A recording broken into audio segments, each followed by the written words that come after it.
Hey y'all, welcome to Parent Empowerment with Mandy Drogin. I'm Mandy. I'm just a mom sitting down with real Texas parents having real conversations about what's going on in our Texas schools. Today, I'm joined by my colleague, a father of 5, and the policy director for the Taxpayer Protection Project here at the Texas Public Policy Foundation, James Quintero. Thanks for joining us, James. Mandy, thank you for having me on. Well, I'm so excited to talk to you today about a lot of things that taxpayers have been paying attention to in this past election cycle and quite frankly in previous election cycles for years. And that's electioneering. That's right. You seem to be the expert. I'm watching you churn out papers, articles, and of course keep all the taxpayers across Texas engaged on what's going on with their money. Can you talk to us a little bit about what is electioneering? Well, I think expert is probably the wrong word to use. I would say Twitter stone thrower is probably more appropriate. Okay. But over the years here, what I've noticed is a lot of governments seem to be very active in the election space. And that activity has increased to the point of absurdity. And hopefully we'll get to talking about how some of our school districts in particular are behaving badly. But when you hear about this term electioneering, most people don't really understand what it is, but it's actually pretty simple when you think about it. Electioneering refers to participation in political activities. And, you know, if you're a private citizen, that actually really is a good thing. We want people involved in the election process, whether it's holding signs or block walking, sending mailers or whatever it might be. We want people engaged in the process. And so from that vantage point, electioneering is actually a good thing. But when you involve government, that's when things get a little tricky. In fact, a little unlawful too. Yeah. So governments in particular are engaged in electioneering activities increasingly, and they're using other people's money and resources to tip the scales when it comes to election outcomes. Okay, so when we talk about government, that is a big, huge, massive system, whether it's at the state or federal level. What you're talking about is departments or entities within government. So you mentioned ISDs, where we are seeing this go on a lot. So these independent school districts, right? Mm-hmm. And they are taxing entities. And they are taking taxpayer money and they're engaging in the election process. Right. That's it. Yeah, and some of the things we'll talk about today could potentially apply to other governmental entities, right, particularly your cities. Yep. But much of the bad behavior that we're observing right now exists on the school district level. Mm-hmm. And I think it's in part due to the stakes, right? There's lots of bond money at stake. And it's also in part due to the lack of enforcement authority. Okay. And we'll get into some of that. But yes, many of our school districts seem to be behaving badly, and it's putting taxpayers at a real disadvantage. How are some of these school districts doing it? When you say that the school districts are behaving badly, can you give us a few examples of what we know, what we've caught districts doing across Texas? Great question. So in my mind, the way I try to segment it out is there are some very obvious ways that school districts are likely violating the law, and there are some more subtle ways that they're going about tipping the scales in their favor. So let's go through some of the obvious ways. Okay. Probably one of the most egregious things that I've seen a school district do is back in 2018, South San ISD bust their employees to the polls, right? And so there's a very obvious way that a school district is trying to flood the zone with their voters. Another way that comes to mind is Midland ISD was observed to have sent promotional materials home with kids talking in support of a measure, and that was back in 2019. By the way, I hope everyone fact checks me on this, because the more you look into all of this bad behavior, the more obvious it becomes that school districts are in the wrong and they're putting taxpayers at risk. So another example, and you might actually know a little something about this, in 2022, Northside ISD's former superintendent was caught telling employees, hey, we're gonna look to see if you're voting. And I believe there was a direct quote, all employees will be expected to vote for this year's bond. That was sent in a communication to district employees. And so, this is just a few of the very obvious ways that school districts, again, are promoting either their measures, their propositions, or candidates. And it's fairly troubling. It's extremely troubling, in my opinion, because it's not just on the bond propositions. Of course, we know that we're over $185 billion in ISD bond debt. If the public didn't, that is a massive amount. We are really saddling our children. But going back to what you're saying, so yes, I was very, very familiar with, you're talking about Superintendent Brian Woods, who, have no fear, he didn't leave the education kind of system or the cabal of elitists that control things. So yes, in 2022, he was caught sending that out. He was caught telling voters and teachers that they were tracking their voting to see, you can pull voter files to see who has gone and voted. They were offering to bust the teachers over. And there was one teacher that went in front of the school board, and she's just a teacher and she just wants to teach and love kids and make sure they're educated and prepared to launch, which is what we all want. And I don't think she recognized how nefarious this action was. And she went before a school board and said, we've been told that not only are we not going to get pay raises if we don't pass this multi-billion-dollar, or is close to $1 billion at that point. She said, we were told we were going to get pay cuts if we do not go past this bond. And it is, that is so evil to tell our hardworking teachers that these bond measures that are not even used for teacher pay. Let's be clear. Yep. Not only is it that just ridiculous, because the ISDs, the trustees, are the ones that set the pay schedule and can give teacher pay raises, but to tell them they're going to get pay cuts, it's evil and it's gross. And I was really proud to see our great governor step in, and when he saw it going on online and had an investigation, and then lo and behold, about 6 months later, Superintendent Woods retired, and now he's over at the Texas Association of School Administrators, also known as TASA, the sister organization of TASB. So it's pretty gross how they are really utilizing and weaponizing information against teachers and taxpayers. I think that's a terrific point, that progressives have really created an ecosystem where if you're found right now under current law, if you're found to be doing something you shouldn't be doing, it's very easy for that person to step back and take another administrative role, be it at a nonprofit or a quasi-governmental entity, something in the education sphere that maintains, a comfortable lifestyle for that person. So, and that just goes to the lack of consequences, the lack of real consequences in the environment right now. Yeah. Now, of course, that's just the obvious ways that taxpayers are really getting, I would say, hosed, for the lack of a better word. Yes. Now, when you consider some of the more subtle ways that oftentimes happen in conjunction with those more obvious and insidious methods, you can see how things are maybe skewed in a particular direction. I'll give you an example. And this may or may not fall in the electioneering category, but it really grinds my gears. There's a lot of school districts who, when they're told no for a particular proposition or a package, they'll come right back at you the next time. You mean like $100 million football stadium? That's right. That's right. And so Willis ISD is one of those districts that comes to mind, where they've come forward with an ask for a recreational facility, and they've been told no on 3 occasions now.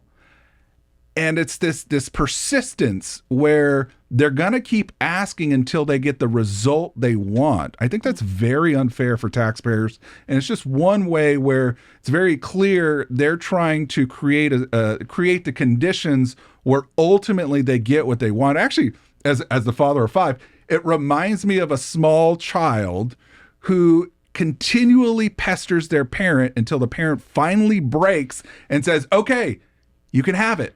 Right. Just go away. Yeah.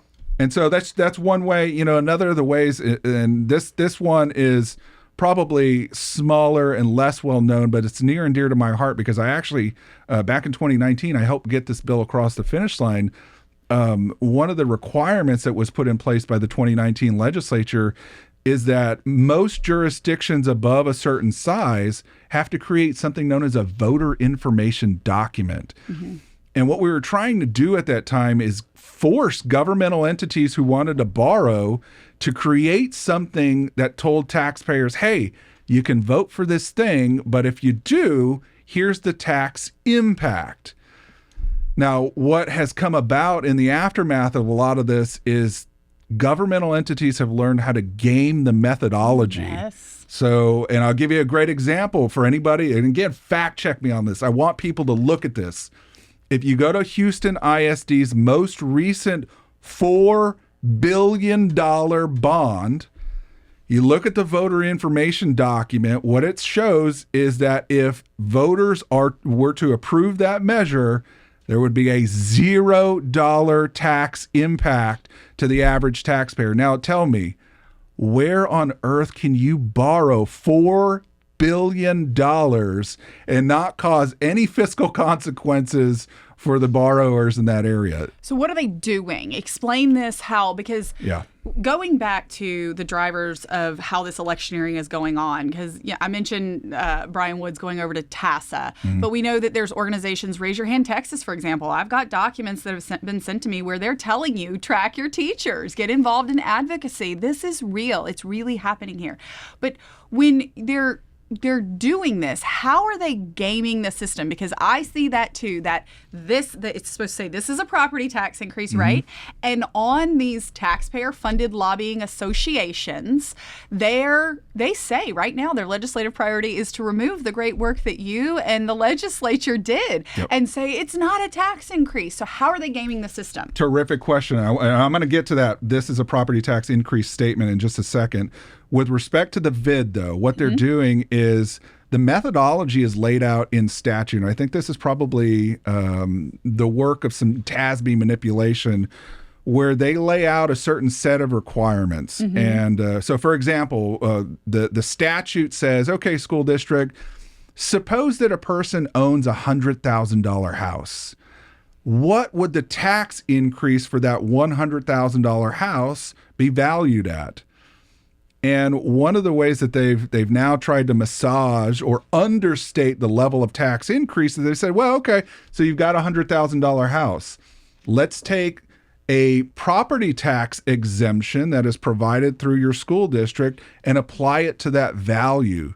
So just prior to the 2023 session, what was happening is they'd take a $40,000 deduction from the $100,000 value that was spelled out in statute, and now you've got a $60,000 home that is multiplied against any rate increase or expected tax impact, right? So that has the effect of lowering it. Now, of course, everybody's residence homestead is exempted for $100,000, and so they again take the exemption, apply it to the $100,000 value, and then multiply that against any rate increase to understate the level of tax increase.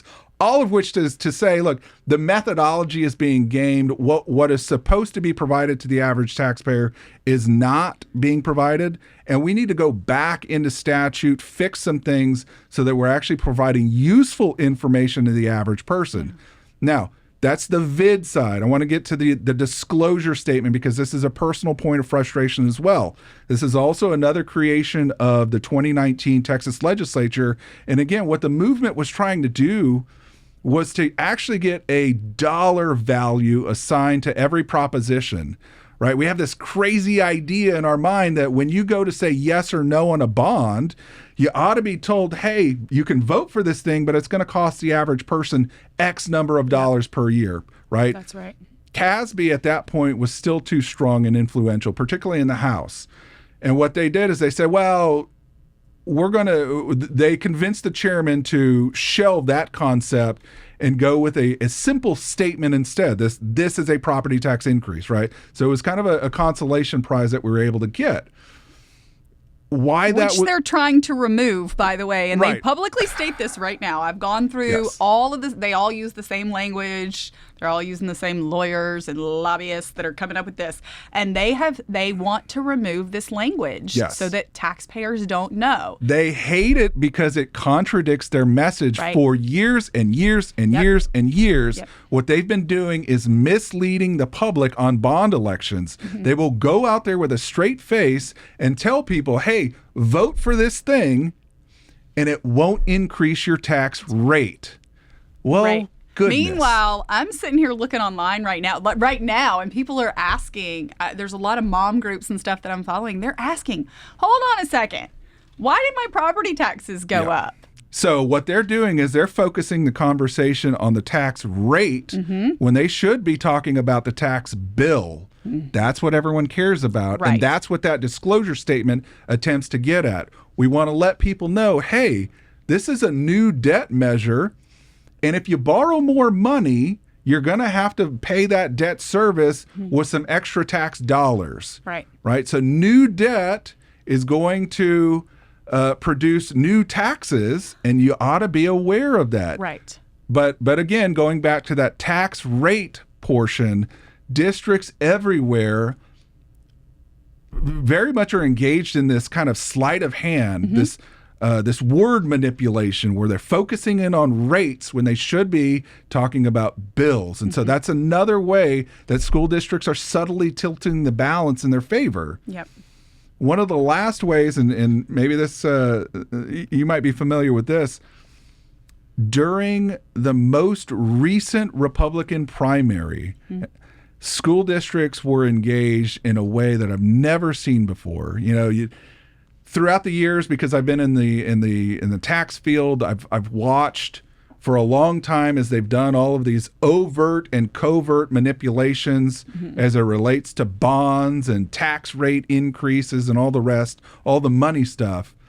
But I've never seen them engage in the Republican primary process like they did this spring. And I think that got them over their skis. And one of the ways, just one of the ways that they got caught trying to shift the energy from the reform side to their status quo side is 14 superintendents came out in a public letter saying, hey, we need to quote unquote support our public schools, right?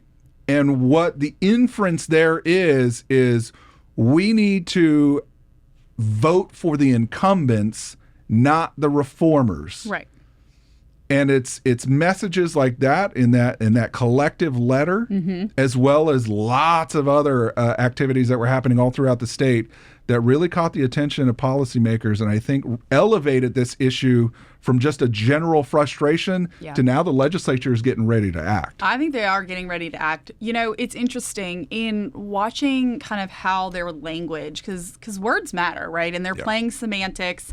They're creating gimmicky math. They're creating gimmicky math to raise our taxes. We just saw the Legislative Budget Board is using a second set of books to claim how much money we're actually spending on education as a whole, right? We just came out, TEA said, wait a second, you are not using the correct numbers. And TPPF actually broke that, George Borrego. But this gimmicky math that's set up by the insiders, right? Those that are within the Capitol, many of them are former legislators themselves, former chiefs of staff. They wrote the rules, and now they're out here engaging and educating our trustees and our superintendents on how to game the system that they've rigged. That's what it looks like to the taxpayer. Yeah. To me. And when you step back, you know, because for us, it's very easy for us to get lost in the details of things and focus in on particular things like the vid, right? But when you step back for just a minute, and you look at the landscape, both at the state and local level, you realize that the left has done an absolutely phenomenal job of capturing institutions and advancing their ideas through a million different ways. Yeah. And it's almost death by 1,000 cuts. And that is truly unfortunate, not only from the perspective of good governance, but look at what it's done to our public trust in institutions, right? Most people have, I think, have developed a very distrustful sense of what their school districts in particular are doing and why. Yeah, I think that's exactly right. And that's, we have been a part of the parent empowerment movement as Governor Abbott, Lieutenant Governor Patrick, and leaders from across the state have just gone out to try and say the quiet parts out loud and to try and stand with the parents and the taxpayers and say, hold on. We need to address these problems. And that's where, when you talk about those superintendents that signed on the letters, when we talk about the superintendents that got in some serious hot water legally because the parent empowerment movement, parents and taxpayers stood up together and said, we have a problem. Our trust has been broken. You are taxing us out the wazoo. Our kids are not performing better. The values that we uphold in our homes are not being upheld in the institutions that we're sending our kids to. We want to reform that. And this is all a part of it when we're talking about the whole cabal, because they keep taking more money from us. And I, for one, you can take all my money if you are educating kids and preparing them for their future. That's all I want. As a father of 5, as a mom of 3, with the millions of parents across Texas, we want our kids to have a great education. But the system seems to be set up to direct money outside of our classrooms where our kids benefit, waste a lot of taxpayer dollars in the process. So let's get to, what are we saying when we talk about the parent empowerment movement? Because your children go to public school, my children go to a public charter school. We're all for empowering parents for whatever school works for them. How are we seeing and why are we seeing this huge uptick in questionable, likely illegal behavior by superintendents and district employees to stop or stand in the way of the parent empowerment movement? 2 reasons that come to my mind. One is the volume of money that's at stake. And you've already stated it prior. When you look at the amount of school district debt, just school district debt, as of last year, FY 2023, school districts had accumulated a total of $185 billion in government debt, right? How much is that per kid in school? So, what are we talking about here? I want to say it's close to about $25,000 per enrolled student. Now, it's been a couple of years since I've done the math, but that's about the level of indebtedness. By the way, I just got new debt data yesterday from the Bond Review Board, and I haven't had a chance to do a detailed analysis yet. But when you look at all governmental entities, so school districts, cities, counties, special districts, you total it all together, principal and interest, we are now at $500 billion in public debt. In Texas? In Texas. Right. And how is that sustainable? We're watching the federal government spend like drunken sailors. We're Texas. We're responsible. Yeah. How are these local municipalities and ISDs driving up this debt and, quite frankly, enslaving our kids? I mean, that's what it is, right? The borrower is the slave to the lender. That's exactly right. What are we doing? Well, again, I think progressives have done an absolutely phenomenal job at capturing those lower level institutions and figuring out how to game them in such a way so as to both advance their agenda and also enrich themselves. And I don't want to step on any research that you have forthcoming, but I think what you guys and you and your team are doing is absolutely illuminating beyond belief to show what's happening, what are the influences that are underway at the school district level to promote all of this debt consumption. Now, I think that's just part of it, though. I also believe the bad guys think that the party might be coming to an end soon, not only with school choice on the horizon, but also there's a lot of really frustrated state lawmakers who are looking at all of their good work, not only in the last session, but in the last few sessions and saying, hey, We stepped up. We did our part to deliver tax relief. Where is it?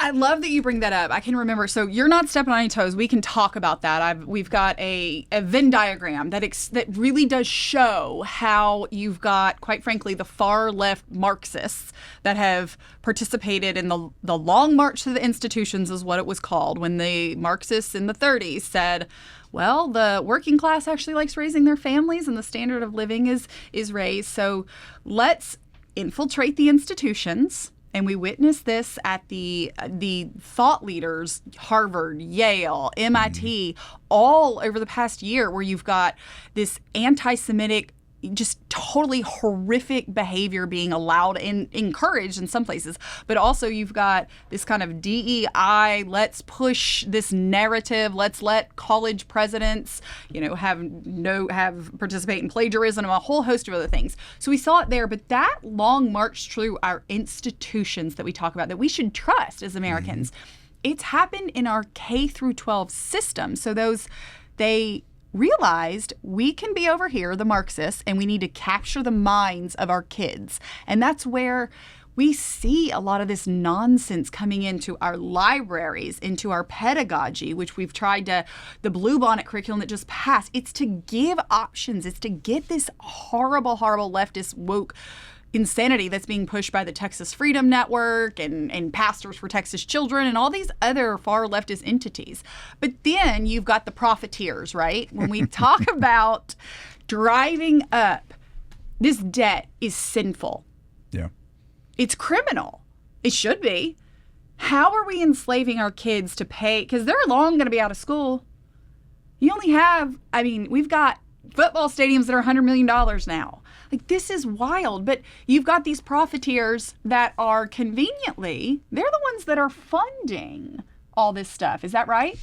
If you go look at who is funding the bond measures that you're talking about, who are we going to find? I go to Transparency USA a lot. Who are we going to see? It's always Prosper for the kids, or Northside ISD for the kids, or Forney for the kids, or whatever. You can go check it out. So who shows up as funding these bond measures? You're trying to get me in trouble, clearly. So one of the things that I think most folks don't understand about the current system is that you have lots of special interest at the front end. And I'm talking about engineers, architects, bond lawyers, construction firms, right? Yep. Lots of people who stand to benefit, who are both making contributions to political candidates and also are in the business of creating PACs for the bonds. For bonds. There it is. Right? So you have people, a cadre of people who are invested in school districts going further into debt, who are supporting candidates, and are then involved in the bond formation process, guiding these citizen-led committees to come up with, well, we need this type of high school at this location and maybe these additions, right? And they're steering the process in a direction that's favorable to them. And then they're working with the district to, again, get that PAC launched and operational so as to convince the public, hey, this is a good idea. And then once those bonds are passed, they then stand to benefit mightily. And they are getting rich off of this process. And it is not only putting, I think, future Texans in great fiscal danger because our debt is becoming unsustainable, but in the meantime, it's driving everyone's taxes through the roof. Yeah. So we've got, this is another, I think, complementary piece to the ISD electioneering concerns and something that the legislature's got to get a handle on. I think a very simple requirement that says, hey, school districts, if you have some folks at the local level who want to donate to a PAC or donate to your campaign, great, love it. We love private people engaged in the political process, and let's hear what they have to say and why. Yes. But they shouldn't be able to benefit on the back end once a bond is passed. That's right. So if you donate to a PAC, you shouldn't then be able to benefit from its passage, the bond's passage. So that's right. we need new laws that do things like that to really shore up the school district debt picture. Yeah, I think that's exactly correct, that people don't realize that when you see the PACs, the political action committees that are funding the advertisements, the billboards, the signage, the yard signs that are being stuck in people's yards, where they care about their kids, they want their community to succeed. They don't realize that the money is not coming from within the community. It's coming from those who stand to receive millions and millions and millions of dollars from the contracts, because those same entities are the same ones that show up at the conferences and the meeting groups and the planning groups. They're the ones. I was sent some documentation of one of the major architecture firms. It's the first or second largest one, and they pay for the dinner of the bond committee planning kickoff meeting, and they're there and you meet them, and so it's one of those, it really is a very, very insidious, just gross system that has been set up, and they smile and they put pretty signage out and they tell you it's for the kids, don't you know, and really they are trapping property taxpayers. Because you're our tax expert. I see it all the time. People are begging for property tax relief, and we are putting them in a completely unsustainable position. We're enslaving our children because they're never going to pay off these billion. I cannot believe we're almost at $500 billion. That's wild. Yeah. That's crazy, James. We are at $500 billion. And here's one of the things that has really come to my attention of late is these special interests. They have now begun approaching large urban school districts who in many cases are hemorrhaging enrollment. Yep. Right? So you have these large urban districts who are losing students for whatever reason. I have lots of theories. But for whatever reason, they are losing enrollment, and they're now being approached by this group of self-interested parties who want these districts to go further into debt. And for the progressive in those administrations, they're thinking, well, gosh, if I can just put this $1 billion, $2 billion, $3 billion, $4 billion bond in front of the community and get approval, I can build shiny new buildings that will reattract all of those kids that we've lost, right? And so we have this system that has misaligned incentives and that has thoughts that are just not grounded in reality. Right. And oftentimes they come to fruition, and we have our large urban school districts going further and further into debt, even though they're losing enrollment. And there's no evidence that those new buildings are reattracting kids that they've lost, because it's not what's on the outside that parents are rejecting. It's what's on the inside. That's it. It's not what's on the outside. And yes, we do have lots of Taj Mahal looking schools. It is wild. The high schools and the middle schools that we're building that look straight up like college campuses. It's terrible, the debt that we are running our taxpayers into. So let's talk about that a little bit more.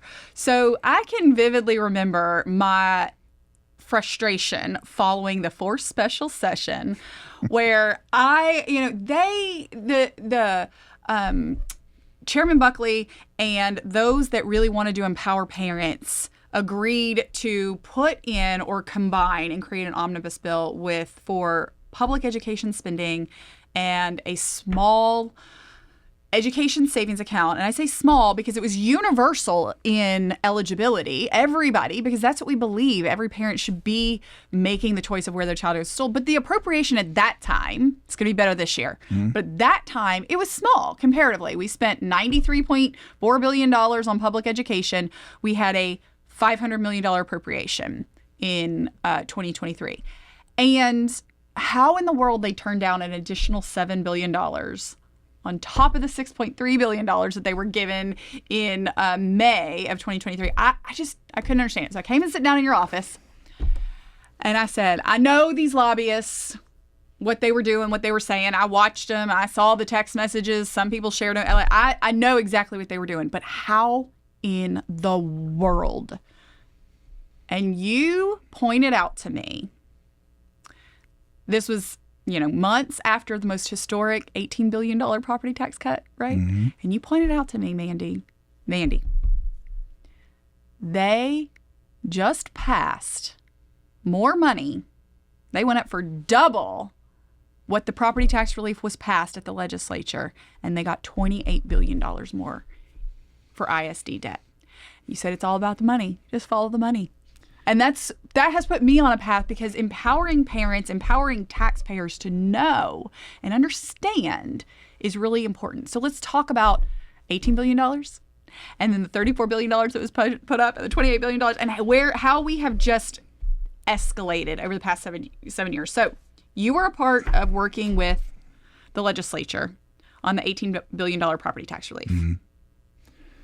So one of the activities that most people will probably think I'm crazy for doing is I go through several hundred vids, the voter information documents, every election cycle. And what I'm looking for is I want to collect both the principal amount that the jurisdiction is telling everybody, hey, we're going to go into debt for this amount, mm-hmm. but I also want to know what your interest is. Of course.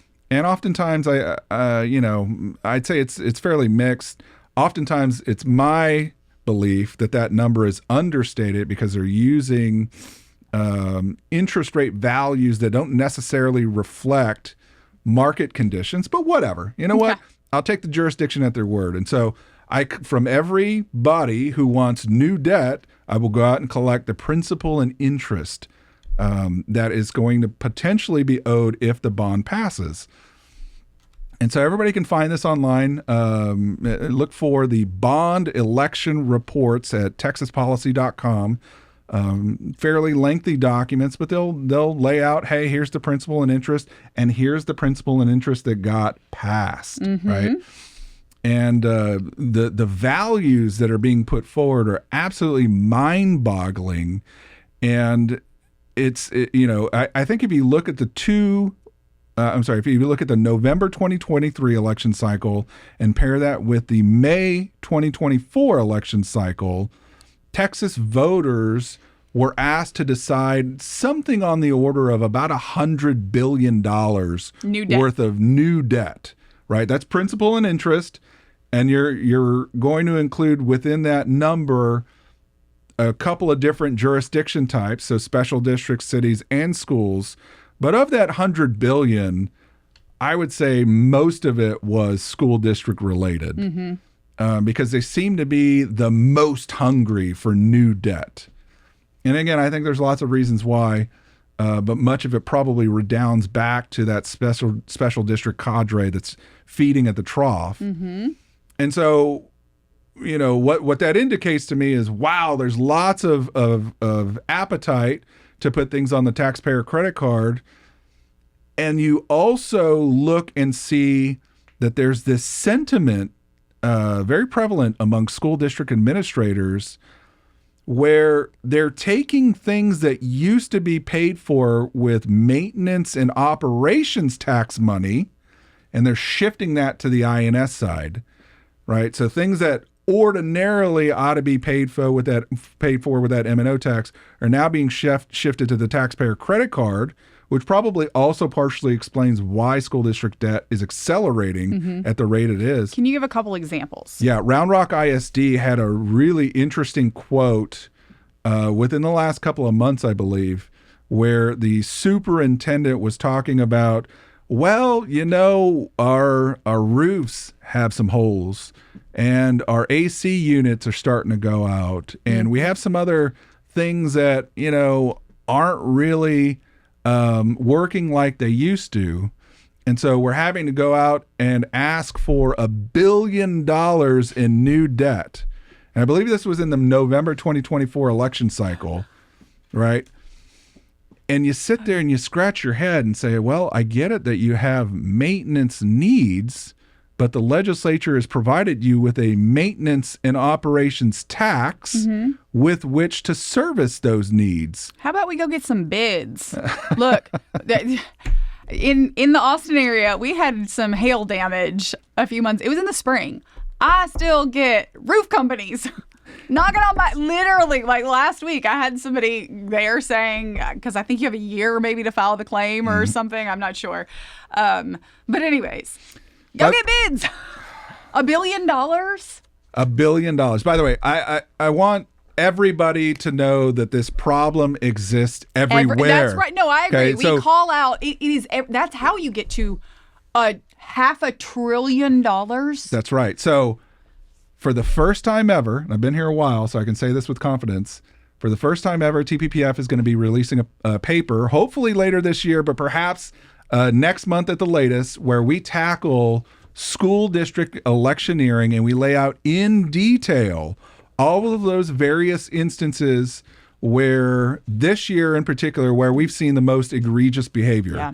And the one that blew my mind the most was not some Austin ISD example or Dallas ISD or Houston ISD. It was actually a school district up in the Panhandle by the name of Turkey Kitticu ISD.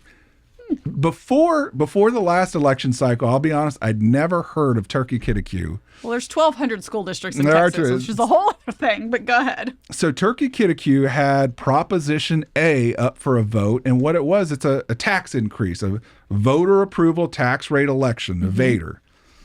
And they wanted their community to support this VATER. And they were willing to go so far as to gather up students by grade and have them pose for pictures that said, vote yes, Prop A, support our schools.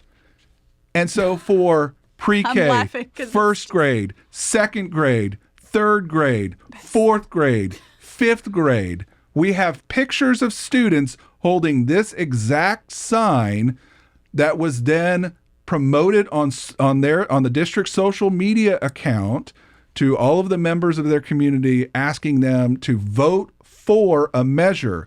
That is one of the most egregious electioneering violations I have ever seen. I think it's not only a misuse of taxpayer money, but it's also a gross violation of public trust to use our kids to sell your tax increase. That's right. That's exactly it. It's wrong and gross on all levels. So here's my question. What happened? It passed. And what happened? No one, wait, no. Okay, so it passed, right, because it's for the kids. It's always for the kids, right? And a lot of, or sometimes they'll say, in Austin, there was a VATER up. After we passed like $2 billion 2 years ago, it was a $750 million VATER, and it was Prop A for teacher pay. Yep. But there's nothing that's going to say this is going to teacher pay. This is the whole thing. I looked into it. There's no guarantee that it goes to teacher pay. By the way, ISD trustees right now get to vote. They're the ones that make the decision on teacher pay in your district. Just so all of our viewers know, your local elected trustees make that choice. And they can give your teacher a pay raise. They can. Lots of districts have given teachers pay raises, while the electioneering cabal is out talking about how we have no money, we're so poor, while they're sitting on a $22 billion fund balance, which is reserve funds, according to the Texas Education Agency. They still have the power to give teacher pay raises if they wanted to. Absolutely. When it comes to instances like Turkey Kitticu and others, what it does is it illustrates that the current system is broken, because there has been no consequences for the district. And, oh, by the way, they also benefit from their bad behavior. Nothing? There's been you can't do that? No letter from the Attorney General's office? Nothing. So I'll be honest, because it's such a small district, I'm not even sure it has gained the sort of attention that it deserves. But I hope that this paper will at least spark some interest at the legislature to say, hey, not only should you not do that, but there need to be some major consequences for engaging in that sort of anti-taxpayer behavior. Now, because we have the system that we do right now, there's probably not a lot the taxpayers can do. And that results out of two things. One is the criminal penalties that are in place are really minor. The most that anybody's going to see for a violation of that nature is probably in the misdemeanor category. And in those very few instances where misdemeanor charges actually result, they usually get pled down to something lesser, right. Community service.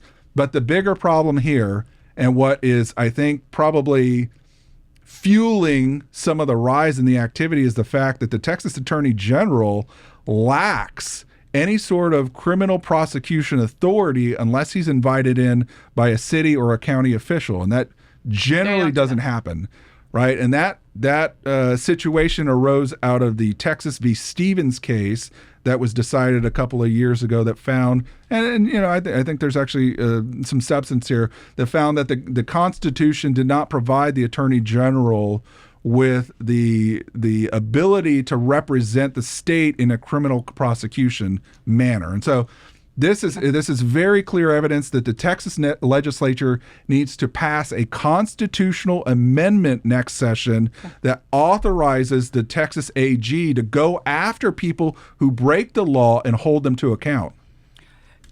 100% agree. There has got to be some teeth to this because they keep doing it. So you brought up districts.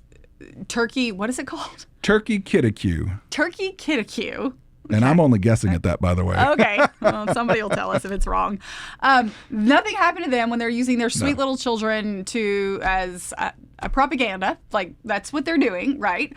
Okay. But there were 7 school districts this past year that the Attorney General's office investigated. But as you pointed, there's not a whole lot of teeth. So what happened? All of them have been settled at this point? So if any of your viewers live in Aledo, Castleberry, Denison, Denton, Frisco, Huffman, or Hutto ISDs, they should know that your school district was sued by the Texas Attorney General, and the matters were usually resolved, but in a civil matter, right? The AG's office, because of the way that things are, was only able to seek civil injunctive relief, telling, hey, school districts, knock it off. But there's no real penalties in place there. So so Huffman, just to confirm. Yeah. One gentleman that I've followed, Huffman ISD, Benny Salo, it's interesting because he participates in these conferences that TASB, TASA, MOOC, all of it, like they do these EdCon conferences, right, where they're educating, supposedly, our trustees. And I remember a couple years ago, he actually sat on a panel on advocacy, on how to get involved with the legislature with, at that point, it was a member of the House Public Education Committee on there talking about telling school districts, here's what you can do, here's how you can push the line. And it looks suspiciously like the Raise Your Hand Texas and the other kind of, here's how you can get teachers to vote or get involved thing. But he was one of the ones who his very own teachers filmed and turned in, telling his staff who to vote for, saying that their HR woman or whatever, that she was going to get them the names of who they need to vote for, who they support. And his own staff actually asked him, he said, does this mean you're not giving us a pay raise? And I just thought it was so bold and courageous of that teacher to ask that, because the truth is that ISD superintendent is routinely out teaching others how to skirt that line, how to manipulate to not get sued. He's so bold about it. He's been doing it for years. Not only that, he makes over $350,000 a year, and he advocated or was a part of the crew that advocated to not give $4,000 teacher pay raises. And I just thought, what a courageous teacher you are to point out the hypocrisy. Did anything happen to Benny Salo? So we actually go through Benny's situation in the paper, and assuming that research approves, readers will get a chance to understand what exactly happened in that instance and why people ought to be up in arms. At the end of the day, Benny really suffered no consequences. And again, I think that goes back to not only the lack of any sort of meaningful penalties, but really the AG's inability to prosecute. And so, Benny said sorry and then moved on effectively. Sure. To go teach at his next conference, probably. And by the way, if any real trouble, let's say the county attorney or the district attorney in his area ever were to really take an issue with what he did, again, going back to this ecosystem that progressives have developed, he can simply just go and work for TASB or TASA or any of the other nonprofit, non-governmental. Firms. That's exactly what's right. Happening. That's exactly right. Let's be real. A lot of these as administrative pay has grown, once they leave, they get these massive, up to $330,000 a year in retirement, these administrators. That's what's happening. Yeah. And then they go work for these construction firms. So or these associations. There is no fear for them to break the law. Okay, so how do we make fair? Can we make this a felony? Yes, actually, and that's one of the recommendations put forward in the paper is that we need to increase criminal penalties for those who have been found guilty of violating the law. We need to move it from a misdemeanor to a state jail felony. So that's one of the recommendations. Another, again, is re-empowering the Texas Attorney General to go after the bad guys. And that ought to be just bipartisan common sense legislation. Like, we need somebody to guard the hen house. Third, we also recommend that we terminate bad actors, right? So if you're found, whether you're the top guy or the guy at the bottom of the rung, if you break the law, you ought to be at risk of losing your job. The public shouldn't have trust that you are going to behave and treat the common interest well moving forward. And the last one, and I think this one's probably most near and dear to my heart, is if you're a school district that has demonstrated a pattern of misbehavior, there ought to be some really serious penalties imposed on your district. And I'm talking like maybe you get your budget authority removed. Maybe you're forced to adopt the no new revenue tax rate for the next several years until you can demonstrate that you're trustworthy again, or something along those lines. We need to hit these guys in the wallet and make sure that they're following the law and that they're not violating the public trust. That's exactly correct. Well, I love this. I'm so excited for this paper to come out. We will make sure that we're putting up. I know a lot of this stuff, people think this can't be happening everywhere. That's a one-off case. Is this happening everywhere, James? It's happening everywhere. Yeah. Are taxpayers being lied to everywhere? They are. The good thing is, I think the cavalry is coming. Good. We have some big things underway right now. I think 2025 is going to produce a new set of circumstances that are going to benefit all taxpayers, but we can't rest on our laurels either. We need to make sure that lawmakers know, hey, this is a big, big problem, and we need a bold solution moving forward. Absolutely. So before we wrap up, I'd love for you to look in that camera right there. Talk to the parents, the patriots, and the taxpayers of Texas. Tell them why being a part of the parent empowerment movement, which the first pillar is transparency. Transparency into what our children are learning and why, and financial transparency and how our tax dollars are being used. Why should every single Texan join us in our parent empowerment movement for financial transparency and reining in this reckless spending? It's a great question. So, parents, we trust our school districts with our most precious resource, which is our children. We ought to also have confidence that they are treating our other resources, namely our money, in an equally responsible manner.